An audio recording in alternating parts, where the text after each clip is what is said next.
দারুণ একটি কন্টেস্টের পর বাংলাদেশ আফগানিস্তানকে হারালো ৮ রানে। যদিও এই ব্যবধানটা আরও বড় করতে পারত। বড় করতে পারলে রান রেটে একটি বিষয় রয়েছে। তবে যাই হোক, বাংলাদেশ জয় পেয়েছে।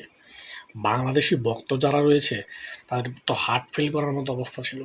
আমারও ছিল এমনই অবস্থা। মানে এই দেখি বাংলাদেশ জিতে যাবে, তখনই আফগানিস্তানের ব্যাটাররা ভালো করা শুরু করে। তখনই হার্ট ফেল অবস্থার মতো শুরু হয়। আবার বাংলাদেশ ভালো করে, আবার ভালো অবস্থায় আসে। যাই হোক, শেষ পর্যন্ত বাংলাদেশ জয় পেয়েছে। তবে এই জয় পাওয়ার পিছনে সবচেয়ে কার্যকর ভূমিকা রয়েছে কয়েকজন প্লেয়ারের। আমি এক এক করে বলবো। নাসুম আহমেদ, হোয়াট আউটস্ট্যান্ডিং বলার। আমি প্রথম দিকে বলতেছিলাম এই নাসুম আহমেদকে স্কোয়াডে নেওয়ার জন্য শেখ মেহেদিকে বাদ দিয়ে, কিন্তু শেষ পর্যন্ত তিনি আফগানিস্তানের বিপক্ষে সুযোগ পেয়েছেন। তিনি বল করতে আসলেন, উইকেট পেলেন। মানে ইনিংসের শুরু থেকে প্রথম বলেই wicket. Wow, what a great! আমার মনে হয় এটাই বাংলাদেশের মোড় ঘুরিয়ে দিয়েছে, তাদের কনফিডেন্ট বুস্ট আপ করেছে। এবং শেষ পর্যন্ত তিনি ৪ ওভারে ১১ রান দিয়ে ২টি উইকেট পেয়েছেন। এটাই সবচেয়ে বাংলাদেশের টার্নিং পয়েন্ট বলে আমি মনে করতেছি। সে সাথে রয়েছেন Mustafizur Rahman, the one and only great. তিনি ৩টি উইকেট পেয়েছেন এবং বাংলাদেশকে মোড় ঘুরিয়ে দেওয়ার পিছনে সবচেয়ে বড় ভূমিকা রেখেছেন এই মুস্তাফিজুর রহমান। তার ডেথ ওভারে বোলিংগুলো ওয়াও, হোয়াট আউটস্ট্যান্ডিং!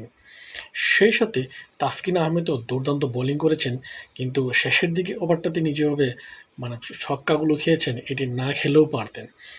এই মায়ের খাওয়ার কারণে বাংলাদেশের রান রেটটা কমে গিয়েছে। যদি কোনো কারণে আফগানিস্তান শ্রীলঙ্কার সাথে জিতে যায়, তাহলে কিন্তু বাংলাদেশ আউট। আবারও সেই সমীকরণে আসতে হবে। সমীকরণেই বাংলাদেশকে পরে কিন্তু হয় সুপার ফোরে যেতে হবে, নাহলে এখান থেকেই বিদায় হইতে হবে। এখন যদি শ্রীলঙ্কা আফগানিস্তানের সাথে হারে, বাংলাদেশে কিন্তু খবর আছে, এখনও নিশ্চয়তা নেই। তবে আশা করি শ্রীলঙ্কার যে পারফরমেন্স করতেছে আফগানিস্তানকে হারাবে এবং বাংলাদেশ সুপার ফোরে যাবে। বাংলাদেশি ক্যাপ্টেন লিটন কুমার দাস প্রথমে টস জিতে ব্যাট করার দুর্দান্ত একটি সিদ্ধান্ত নিয়েছে। সেখানে বাংলাদেশ 4টি পরিবর্তন নিয়ে এনেছে, আমার কাছে দারুণ লেগেছে।